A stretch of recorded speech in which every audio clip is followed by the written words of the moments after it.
सहना भवतु सहनौ भुनक्तु सह वीर्यं करवावहै तेजस्विनावधीतमस्तु मा विद्विषावहैः ओम शांति शांति शांतिः हरि ओम श्री गुरुभ्यो नमः हरि ओम वसुदेवसुतं देवं कंसचाणूरमर्दनं देवकी परमानन्दं कृष्णं वन्दे जगद्गुरुं कृष्णं वन्दे जगद्गुरुम्.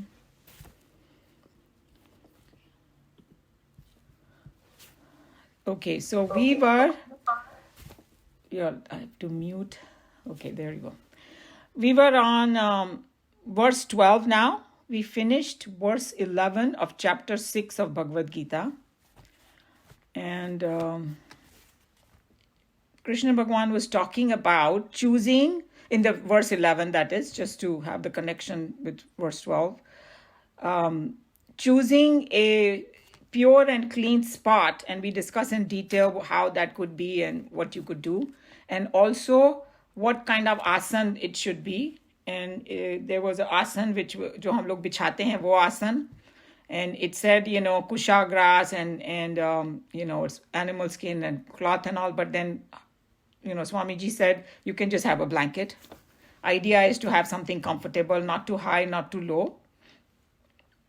And other one was have a sthirasan, and then when you sit, what kind of posture you should have. That all was discussed. So now he goes further, that what we should be doing after we sit on that asan. That's what is verse 12. So I'm going to chant. Tatrekāgram mana krutva yata chittendriya kriyah upavishyasane yunjat yogam atma vishuddhaye. And the Sanskrit meanings are, tatra is there, ekagram, man ko ekagra karna, one pointed, manah the mind, krutva having made, yata chittendriya kriyah. So there are couple of different words in there. Indriya is there, mana is, chitta is there actually.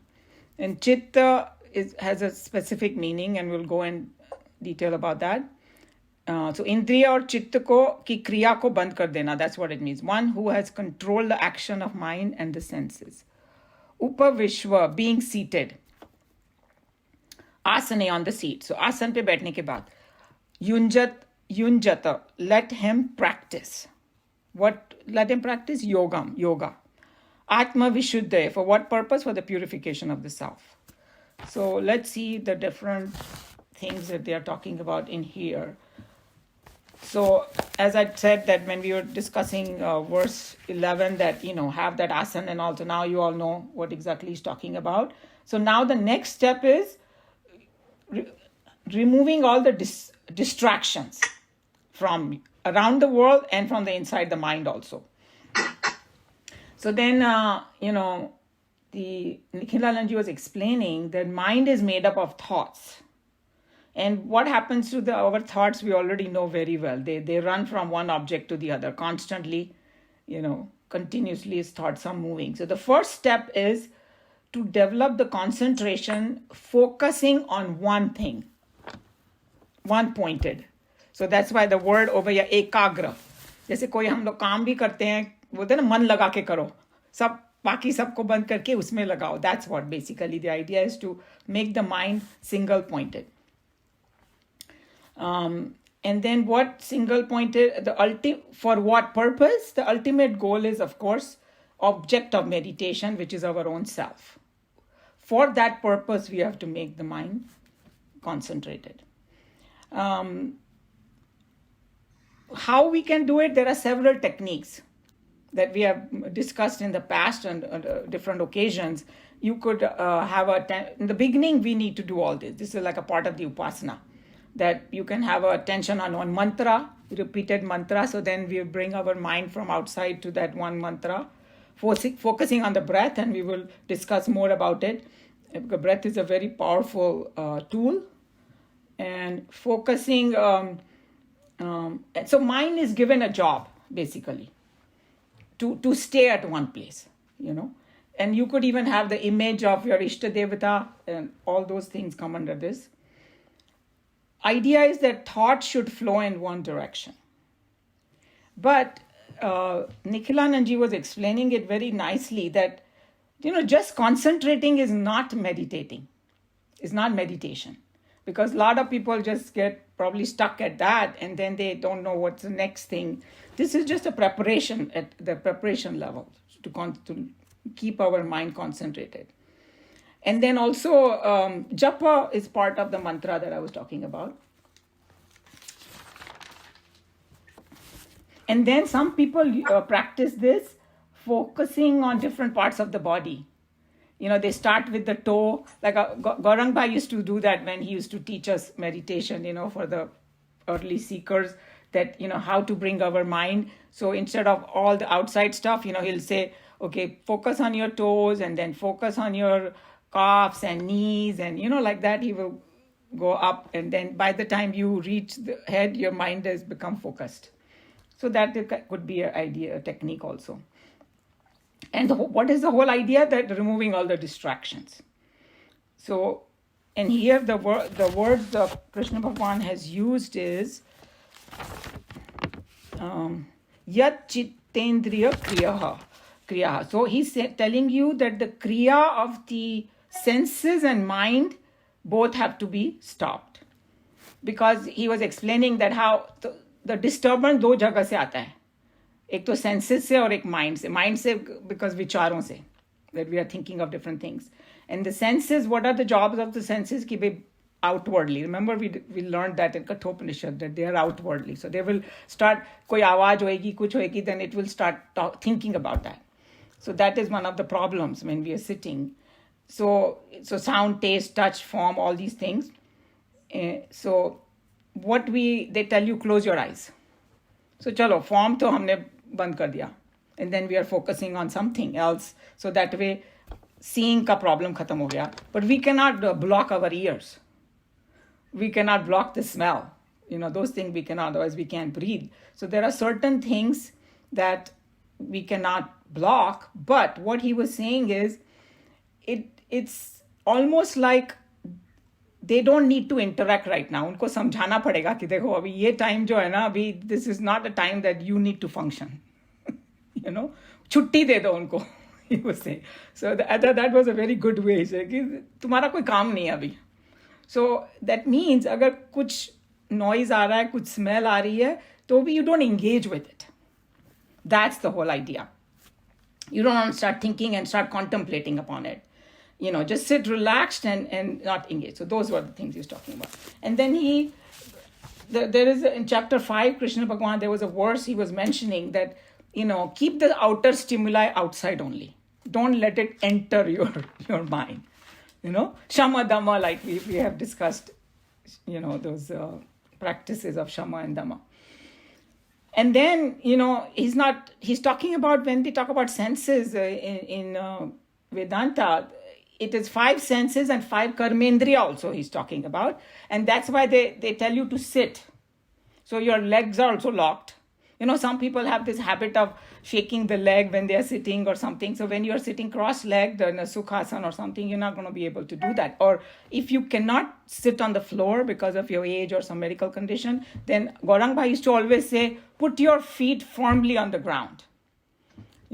So that's how you do it. Even if you're sitting on the chair, then, so that you avoid shaking of your legs and all that. And hands, they will always tell you to put it like together like this. Either put on your knees.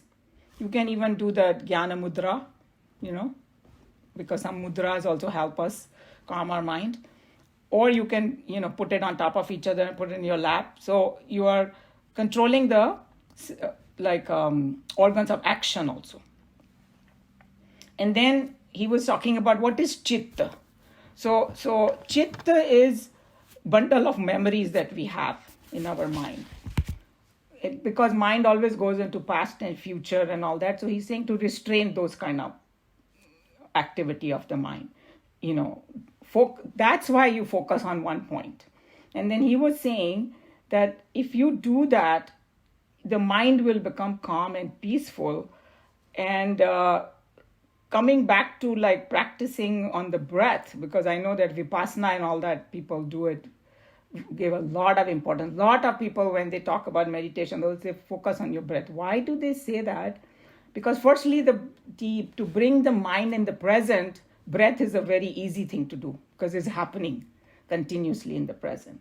And then the other point that Nikhilanandji brought was a very important one. He's saying the breath does not carry any impressions. Okay, it is formless and nameless from that perspective. So that's why it's a very powerful technique, because sometimes if you use some other object to concentrate, it can carry some impressions and all, but I never thought about it, but I thought this is a very important point, that why they tell you to focus on the breath. So it's easier to calm your mind when you're focusing on the breath in the beginning. So, and then what do you do after that? That when the mind becomes concentrated and quiet, then you shift your attention to your own self. And what does it mean by, we'll see what it means. But the purpose is to make the mind more pure, because the word is over here, Atma Vishuddhaye, for the purification of the self. What does it mean?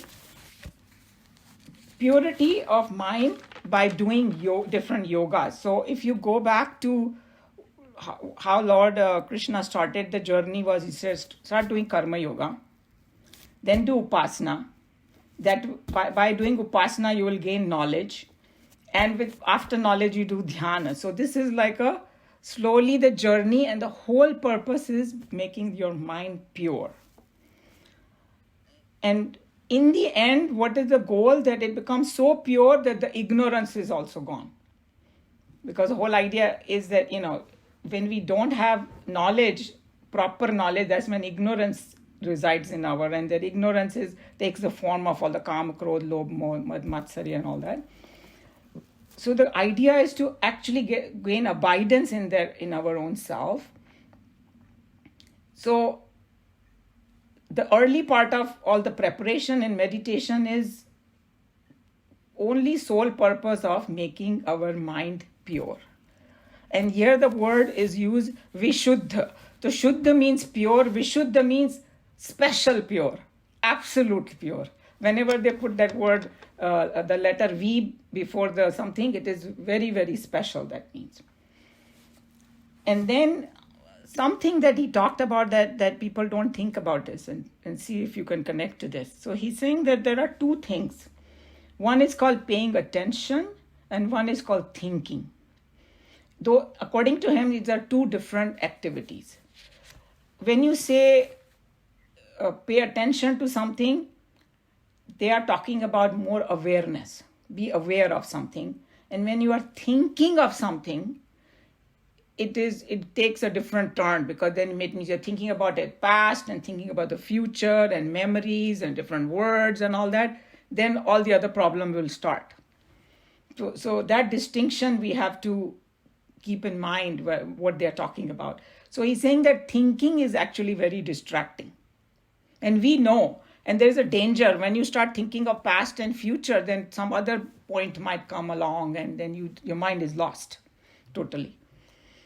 So he said that thinking in the beginning is important, because you have, by certain kind of thoughts, we are bringing that concentration. When we are talking about thinking will be active at that point. But he's saying eventually you have to go beyond thinking. The first step is concentration of mind, and then go beyond thinking at the level of awareness. And I remember Gaurang Bhai used to call it object-less awareness. And I know it's a kind of a tricky word, but the way he used to give example is that suppose I am sitting in this room at nighttime and there is a light. And then I come in this room and the light is illuminating everything. Then I see whatever is, the table is there, bed is there, these pictures on the wall, these are different objects, and the light is illuminating the object. Suppose all the objects are removed from there. Now it's pure light. There is no object. Something like that, we have to make it in our mind. That's why you don't go to sleep in meditation. You are awake, but there are no objects. It's a hard thing for us, but we can achieve it through these steps that Krishna Bhagavan is talking about. So he's saying that thinking can help in the beginning to direct our thought in one direction, but eventually you do have to stop that and just stay in that awareness. So awareness of what? Self. And self, we have to learn what self is. After learning everything, you just realize that that's what you are. Even intellectually, that's okay. And put the attention on the self and try to remain in that full awareness. So what happens then? So if I'm aware of this pure awareness, Gaurang Bhai called it pure awareness without any objects. That is the one that purifies our mind, and it will help us to go deeper and deeper. So Nikhilananji gave a tip. He's saying it's like, the sentence we use. Suppose somebody asks us, hey, who are you? So I will say, oh, I am so and so. I will say my name, I will say my family, I might say my education, where I live, all those upadhis, they call it, different identification that I take. I might just say I'm so and so and all that. So he's saying that drop all those identities over here when you're sitting in this for this meditation. He said, I'm none of that. So all the upadhis are dropped, all the identifications are dropped. And then I will say, okay, I am. So I am so and so, sab nikal diya, right? Khali I am bach gaya. Then he said that drop even that I. So just am means pure existence. I thought that was such a great trick that he said. So he's saying that pure existence, that's what you be aware of, paying attention to, and not thinking about it, paying attention to it without any help or any words. And that nature of pure awareness, that consciousness, just kind of using the words to explain it, that be conscious of that consciousness. Yeah. No, I don't know how to other way explain it. So he was just saying that as you pay more and more attention to self, the mind becomes more and more pure. Because the idea is to make the mind pure, right? Because you're dropping all the upadhis and all. And then what happens is slowly all the activities of the mind drop, distractions are gone. And this is where the influences of the past get burnt. When we were talking about it, the vasanas get roasted in meditation. This is that point that it will get roasted. So after the vasanas get roasted, what's going to happen? Your mind get dissolved in the self. And it's hard for us to understand what he means. So he gave a beautiful analogy. He said, just like you're looking at very dark clouds, in San Diego, we had all the rain and all that. Very dark clouds you're seeing, and slowly the clouds get cleared, disappeared in the sky somewhere. We don't even know. Sometime you keep looking at it, keeps moving here and there. After a few hours, you come, the sky is totally clear. So he's saying that's how, just like those clouds get dissolved into the space, and only an empty space remains. Same way, the bundle of impressions in our mind in this kind of meditation will get dissolved into the self.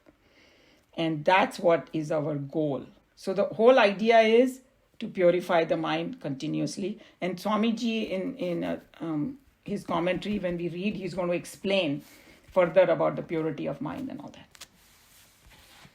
Any point? Any question? Anybody wants to add any comment about whatever we discussed? Okay. Anilji, would you like to read? Can I ask just one question, please? Sure. It's clear and yet it's not. The imagination is in the mind or the intellect. Because what I understood was mind was something that receives and sends back. Okay? Where does the imagination lie? Because the intellect is the one that goes beyond what you see and what it takes place. It is the decision factor, I know. but where does the imagination lie between the two? So the way I look at it, it's going to be very hard to put it in compartments because they all merge into each other, right? Yeah. So where does the mind end and where does the intellect begin? There is a very thin line over there, right? Okay. But Okay. so best is that the basic stuff that Krishna Bhagwan said, if you focus on that, that's what is going to give you good results. And the idea is, firstly, choose a good place, because our mind is so fickle right now. It's just going all over this, that. So he's telling you how to pull it from everywhere. So the first step was to find a pure and clean place, then sit down firmly, and Yes. now senses ko chutti de do. So senses come first, then comes mind, then comes intellect, correct? Yes. And then suppose mind is imagining 100 things. So it's the mind that's imagining. Yes, That's I mean, true. Mind is imagining. You can call it a mind. Mind is imagining 100 things. He's telling you, put on one thing. तुमको imagine ही करना है ना, तो चलो एक चीज पकड़ लो. You can do Om, you can do your Ishta Devata, you can do object. Some people, will take a murti and stare at it for a while.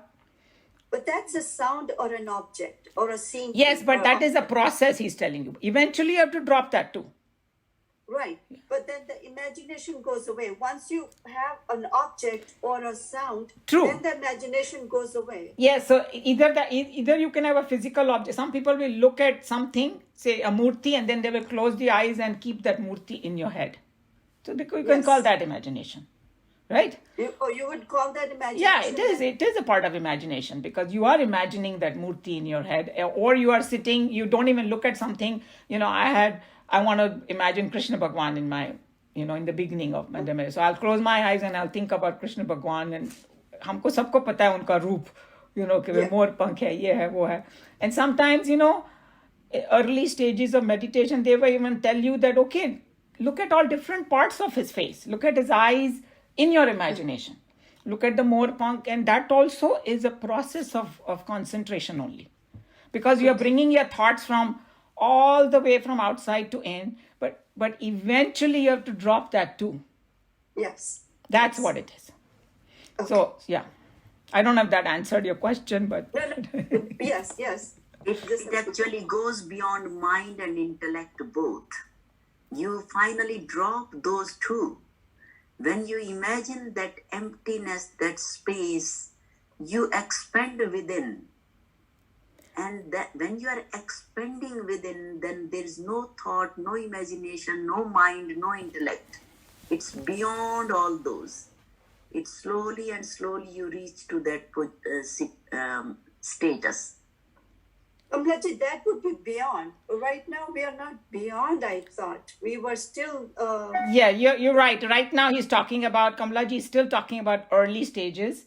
And in the end, I thought that Nikhilanandji said it very nicely, that you drop all the upadhis, then you drop that I also, and slowly, and the whole idea is the purity of mind to burn all our vasanas and all our tendencies. That's what is going to make your mind pure. And we have discussed it many times. When that crossing will happen, merging will happen, that is not in your hand. Right. So your hand is only to purify your mind and wait. It's exactly like sleep, that when we are preparing for sleep, nobody remembers this exact moment when we fell into sleep. And the people who have this experience of oneness, if you hear their kind of account of how it happened, they will say they completely lost track of time. They didn't know. Suddenly it happened to them, and they were in that bliss and that moment. Like for like Sadhguru, he said, it went on for hours and hours. And there was another person, his account that I heard. I don't know if I posted that. Somebody, I'll post it. This was a Western guy. And he talked about that he had that feeling of he got the experience of oneness, actually. He was listening to Eckhart Tolle. He was obviously a very spiritual person, and, he was following all that. And one day he was listening to Eckhart Tolle, right? That fellow that a lot of you know, Power of Now. And he said suddenly he got slipped into that oneness. And it dawned upon him, oh my God, we are all one. So whatever experience they're talking about, he talks about, but in a very Western style, he talks about, and I will post that whoever want to listen, because it will be helpful what they're talking about. So eventually, correct, you have to transcend, but right now he's talking about what you can do to transcend it. Okay. Umaji, is that the moment when Atma reveals itself to you? You can say that, and the best analogy is it's like the river merging into the ocean. Right. So you become the ocean. So you can call it Atma is revealing, you can call it merging, you can call it mind became absolutely pure. And the way Swamiji is explaining, when we say own self, it's like looking yourself in the mirror. And the mirror is so clean that you see exactly the way you are, you saw it. So there are so many analogies because it's hard to describe that in words. But one thing is for sure, whoever has had that experience, they have experienced like complete bliss that they talk about. So हम लोग अभी खाली imagine ही कर सकते हैं उसको, मगर उसको जिस ढंग से लोग डिस्क्राइब करते हैं, everybody describes in a different way. Like when Yogananda described it in his book, Autobiography of Yogi, he said he had like a 360-degree vision of oneness. He thought that all the galaxies and he was part of it. It was just reading it gives us chills because it's so beautiful. Whenever, it'll happen, kaun se janam mein hoga, kab hoga, we don't know. But Krishna Bhagavan said our job is to keep purifying our mind. Were you saying something else, Anilji?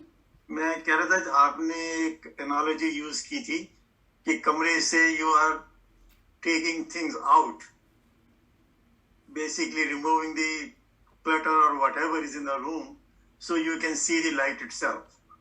Yeah, something like that. Or the light is the awareness, because sometimes, like we have a hard time imagining that, hey, what is it like, this pure awareness? What are they talking about? So you can call it pure awareness, pure knowledge, consciousness, whatever you want to call it. But even if there's nothing there, it's still there. And that's what you're trying to connect to. But it's for us, the biggest problem is our mind. Because how to clean up our mind, that is the biggest challenge. Because we may be sitting in a very pure, very clean place, and we will doing everything Krishna Bhagavan is saying, and still our mind is going. Right? We just don't know how to get rid of all those thoughts. But with all this practice, it just gets better and better and better. That's all.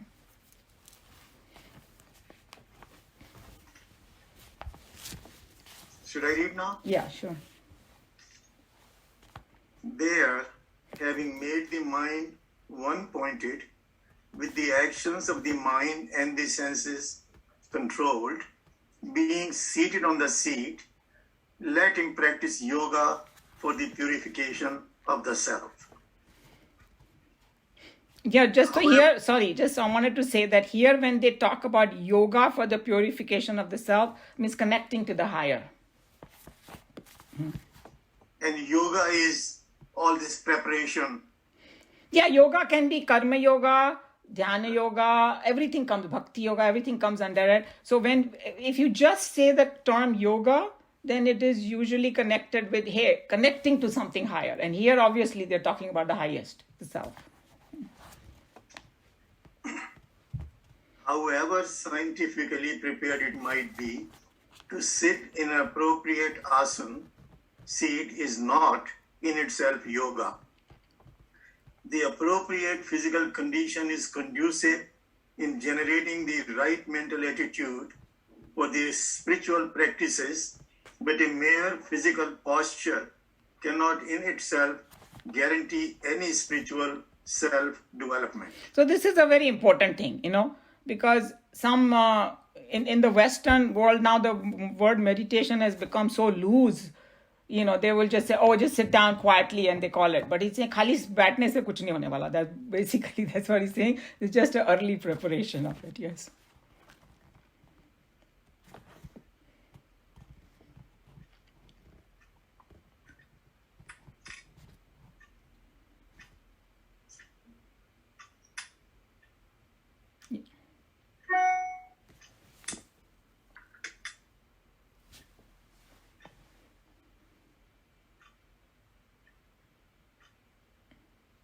Anilji, are you there? Yeah, go ahead. Okay, sorry. Yeah, that's okay. Somehow I got muted. So let me read this again. In this verse, Krishna is giving what the seeker should practice in his seed of meditation. Having made the body steadfast in posture, how one should employ his mind and intellect in the process of divine contemplation and meditation is the theme which is being discussed here. The first instruction given is that you should make the mind single-pointed. This instruction cannot be worked out by a seeker unless he knows how he can bring about this necessary inward condition in himself. It is very cheap and easy for a rishi to advise the members of the confused generation to make their minds integrated. So here, little bit your answer is there of your question, Meenaji. Swamiji is actually saying that having brought the body steadfast in posture and make it steady, how one should employ the mind and intellect in the process of divine contemplation and meditation. So in the beginning, you have to do that, like what you said, because those are the only tools we have, But उसको intellectually, मतलब intelligent ढंग से उसको employ करना पड़ेगा. And that's why they said, concentration is, bringing it to one point in the beginning. So you are right that right now he's still talking about employing it. Eventually you have to drop it. Such an advice, when not sufficiently supported by practical details, becomes a mere high-sounding philosophy and not a useful guidance for the seekers. The Geeta, being a textbook which translates philosophy into life in its typical spirit, here the stanza immediately explains how we can bring the mind to an ideal single pointedness. So he's saying how Swamiji is explaining that in the same verse, first he said make the mind single pointed, then he told you how to do it also. And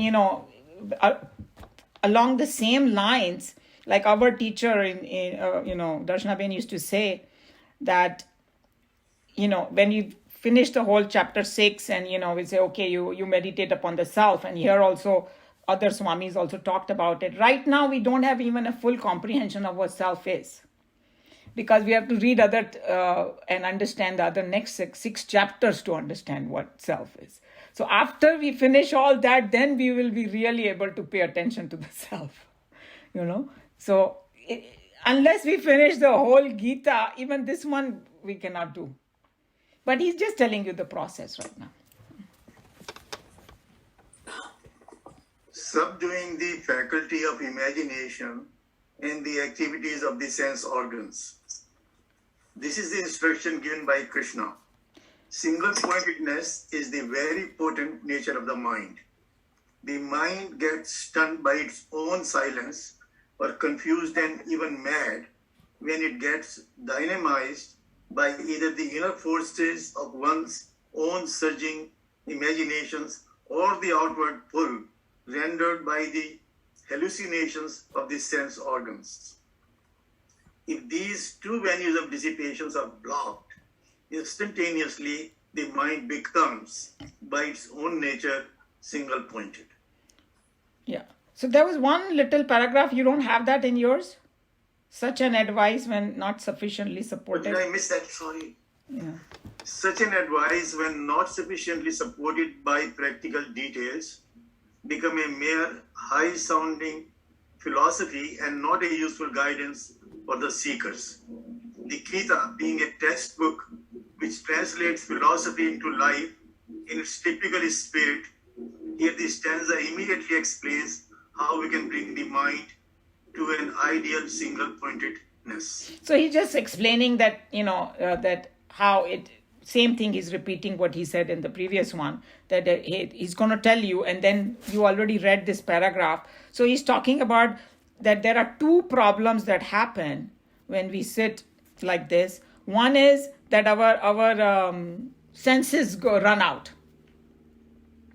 And the other one is that mind just from inside, all these, if you call this surging imagination, Either it is surging imagination in the mind, or he's saying outward pull by hallucination of sense organs. Both are problem. So अगर उन दोनों को block कर दिया ना, that means you can concentrate on one thing.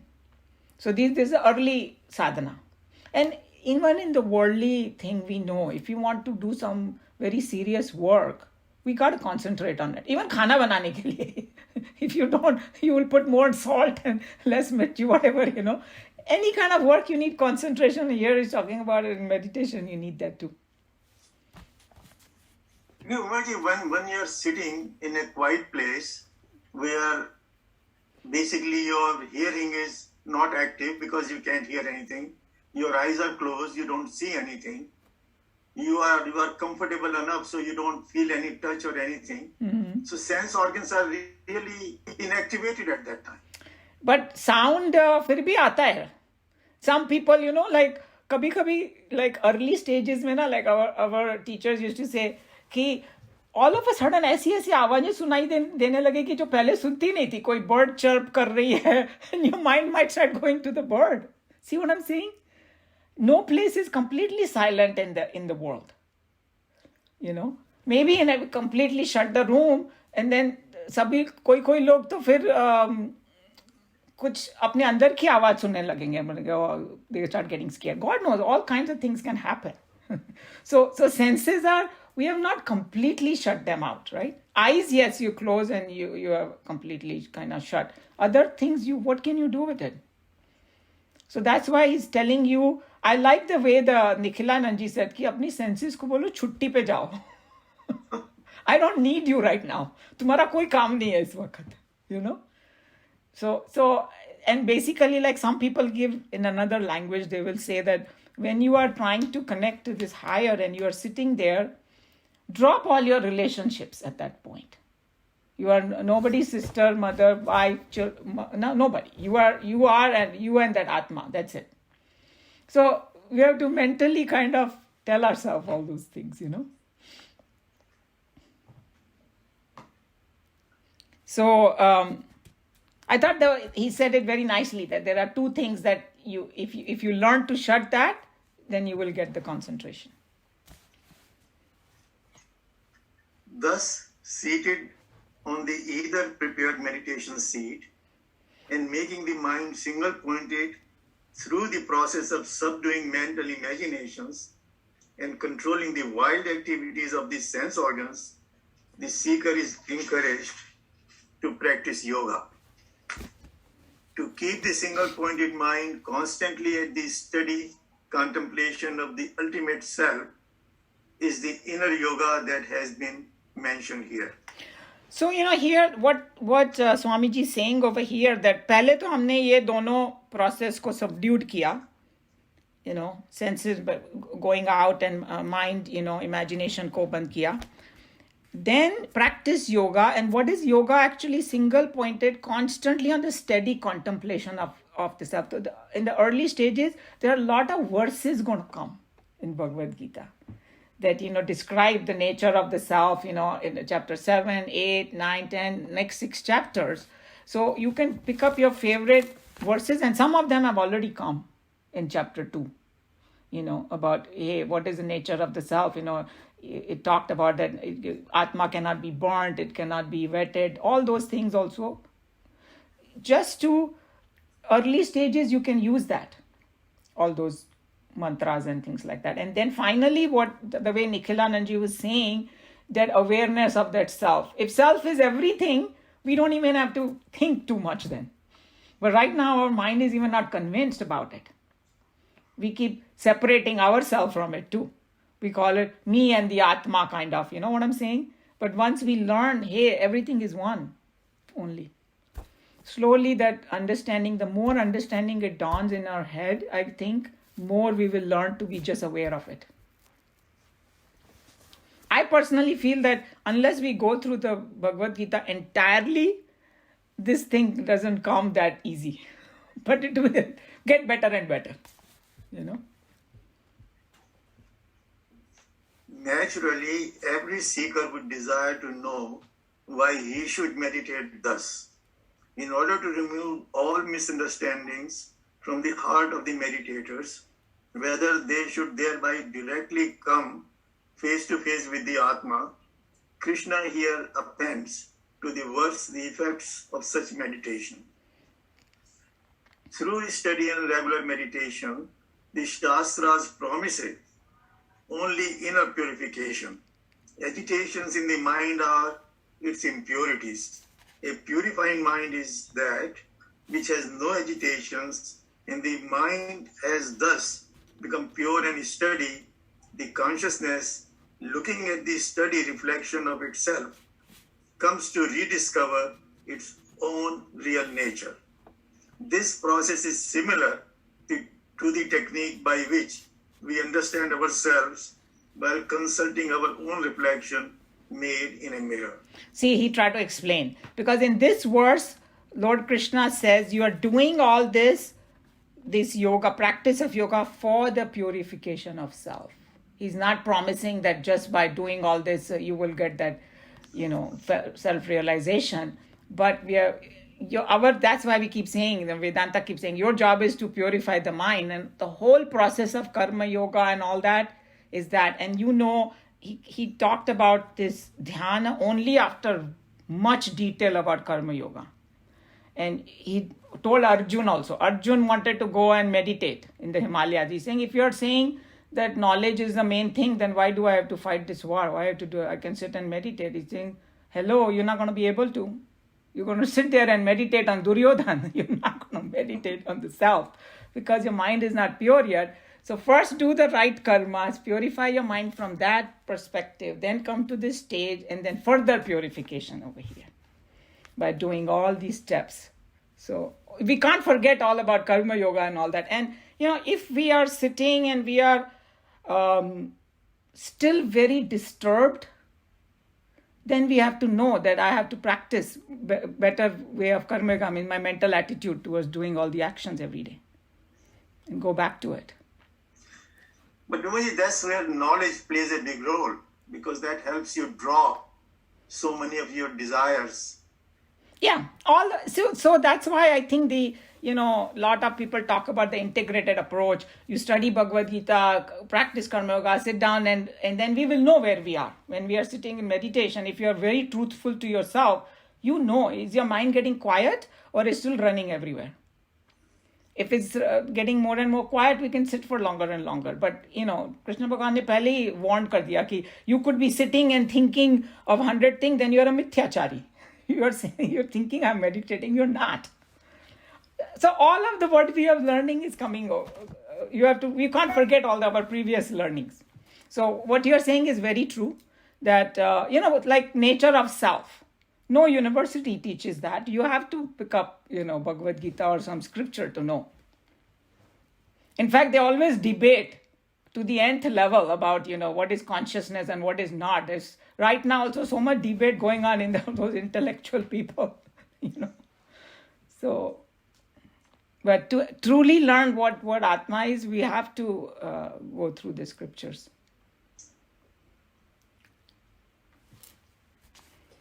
Umaji, I thought I picked up a point in whether I'm correct or not.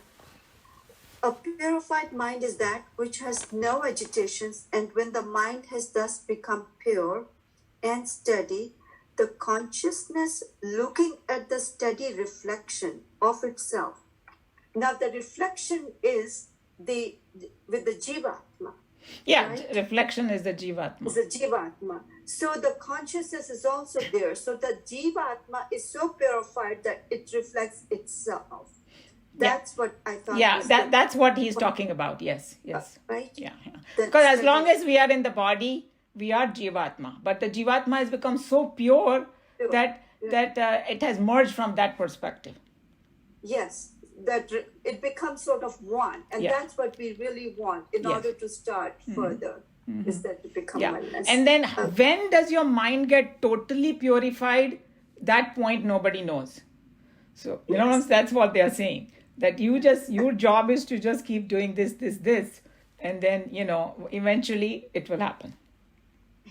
Okay. Maji, what is the difference between Jivatma and pure consciousness? Pure consciousness is without the body. But now, when there's a reflection in like the way, let's see how I explain that. So there is one sun. And now you take 100 buckets and there is water in that, and the sun is reflecting in that water. Right? So now apply that consciousness theory to our bodies, that we are this material body, and the consciousness is reflected in it, then we become alive. So we are Jivatma. But the problem with the Jivatma is that he forgets, firstly, it doesn't remember that it is that, pure consciousness is reflecting. And then it gets stuck with the material things, I'm the body and my relationship and my world and my this and my that. So that's what is Jiva. Jiva is nothing but pure consciousness seeing through the prism of the body. Body and mind. That is Jivatma. And that's why it's different, because the water could be dirty, water could be clean, and that's why we're also different. So the way Vedanta explains is that this consciousness is reflecting through our mind. So our mind has all the dirt. There are two problems in the mind: agitations and the mala, dirt, kam, krodh, lobh, moha, and all that. So the way, the analogy of the bucket now, go back to that. Suppose if the bucket is, water is dirty. So the reflection is not going to be clean. And then if the water is moving, consider that as agitation. Sanskrit mein, sorry. Can we say that Jivatma is the consciousness encased in a body? If you want to, you can say that, because when we are saying reflecting, you can say encased also. That you can use different words if you want to, So the Sanskrit words for that is vikshep and avaran, they call it. So one is, with the dirt, it gets covered. जैसे कोई काई जम जाए उसके ऊपर समझो. अगर काई जम गई उसके ऊपर, thick algae on the water, then reflection दिखेगा ही नहीं. So the people who have too much of dirt in their mind, the consciousness is not, it's like reflecting हो ही नहीं रहा है. Nothing divine is coming out. So हम लोग का भी in between है. थोड़ा थोड़ा है, कभी glimpse दिखता है. Or good things come out because, but whole idea is to keep removing, that dirt. And then in that analogy, Anilji, if the whole reflection, if the water is absolutely still, then the sun will reflect perfectly the way it is. That's the goal over here. Yeah. Any other questions? Yes. So where I look at it is that meditation will not be successful till our mind is totally pure. True.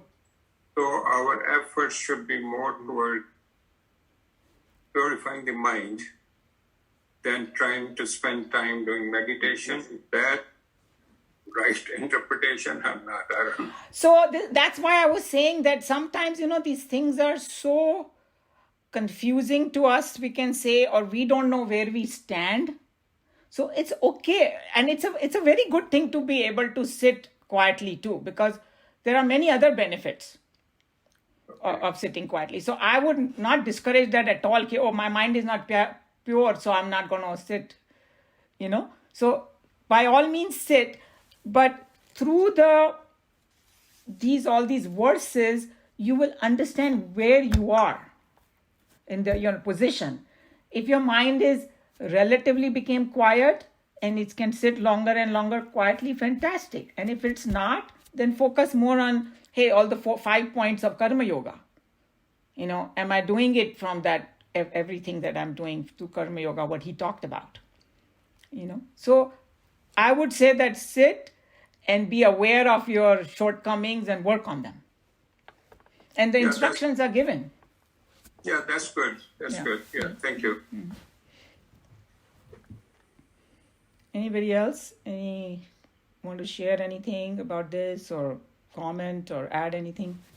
Well, doesn't meditation, I can say, is a practice to quiet your mind slowly and slowly, isn't it? Yeah, quiet mind and purified mind is the same thing if you think about it, right? So true. Basically, when he talked about yoga rud means mind in my control. When I want it to shut up, it should shut up. When I want it to work, it work. That's what. So right now it's ulta. We are the gulam of our mind, Right. So and he has given so many techniques. First, start with likes and dislikes. If we examine our own life, we are still living in likes and dislikes only. Have we risen above it?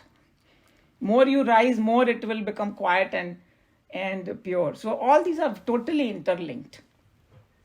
Yeah, that's what exactly I was saying, that I think all these go hand in hand. That you cannot wait till the mind is purified. You do your karma yoga with samatva buddhi. You find time to meditate.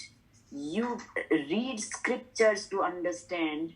And you do bhakti. You develop that devotion. Everything, if all these four things go hand in hand, then I think it becomes easier to help each other, Whether you're focusing on karam yoga or dhyan yoga or jnana yoga or whatever.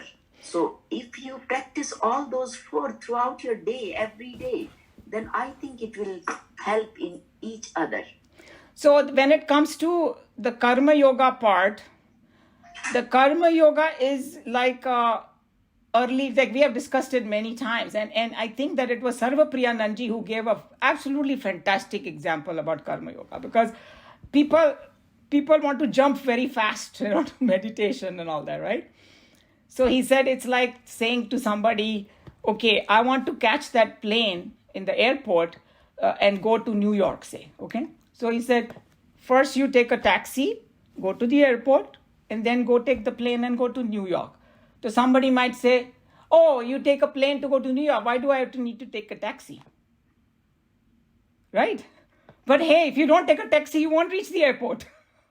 That's the role of the karma yoga.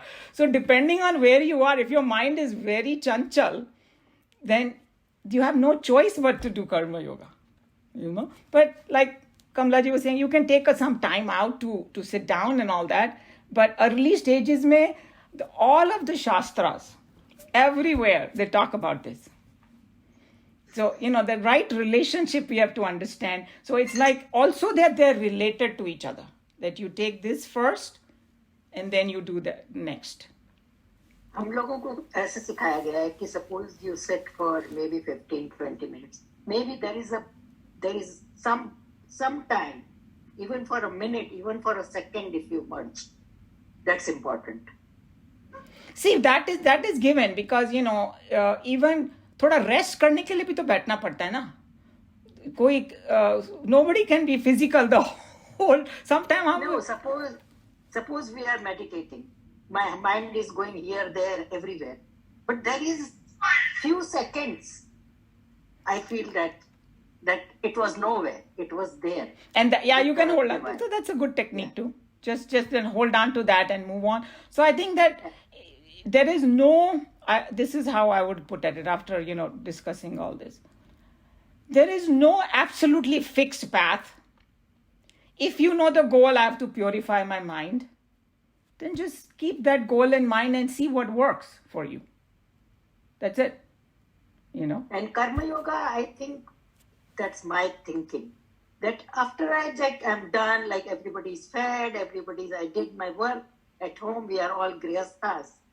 So once we do all the chores, it's not that I haven't cooked, I sit for meditation and I think, oh my God, my son is hungry. No. So that's where the problem comes, Kanta. Karma yoga is not about cooking or doing, your this way. Karma yoga is doing every action with a certain attitude. Whether you are cooking, whether you are meditating, whether you are going to the hospital, whether you are cleaning the bathroom, does not matter. But karma yoga means a certain attitude, dedicating it to. Someday maybe we'll repeat again what it is, because it's very easy to forget. Because people get confused about what karma yoga is. So the people who have purified their mind, they do every action in karma yoga. because they are doing everything for the God. Yeah, but for us, That's we have to, everything. yeah. So if we practice that, our mind is automatically getting purified. And that's why Karma Yoga ko, like, I think Anil ji likes that story, right? We had talked about that Vyad wali story, right? The one butcher wali story. That if somebody truly does Karma Yoga, वो automatically slide हो जाएगा उसमें. That's the power of Karma Yoga. But what people get confused at, I have to do Karma Yoga, I have to do Dhyan Yoga, I have to do Bhakti. If you divide like that, that's where the problem comes. Because Bhakti से किया हुआ कर्मी कर्म योगा होता है. ज्ञान से किया हुआ कर्मी कर्म योगा होता है end में. So that's how that whole thing package is given. But the early stages may, if somebody starts trying to sit down, their mind will run, number one. If they try to read scriptures with थोड़ी purity होनी पड़ेगी scriptures पढ़ने के लिए भी, क्योंकि otherwise you'll get the wrong import from it. You'll understand it incorrectly. Or I have seen some people, they will say, oh, I read Bhagavad Gita already. But it's not reflecting in their action. If you truly read and understood, all of us should be reaching the high. जब तक हम वहाँ नहीं पहुँच जाते, we have to continue our studies, right? Because it's capable of giving us that moksha. So if we don't have moksha, that means we have not understood it correctly, or we are not practicing it, whatever. So we have to keep going back to it. Keep going back to it. So all these things have to be understood in the right context about even Karma Yoga, because it's not the action per se, it is the attitude in the action. That's all.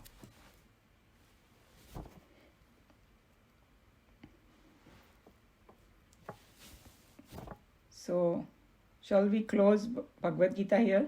Anybody has any burning question or comment?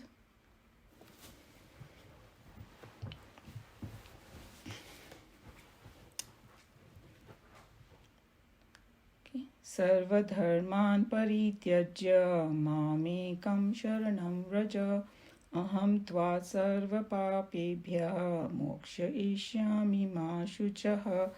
Hari Om Shri Gurubhyo Namaha. Hari Om.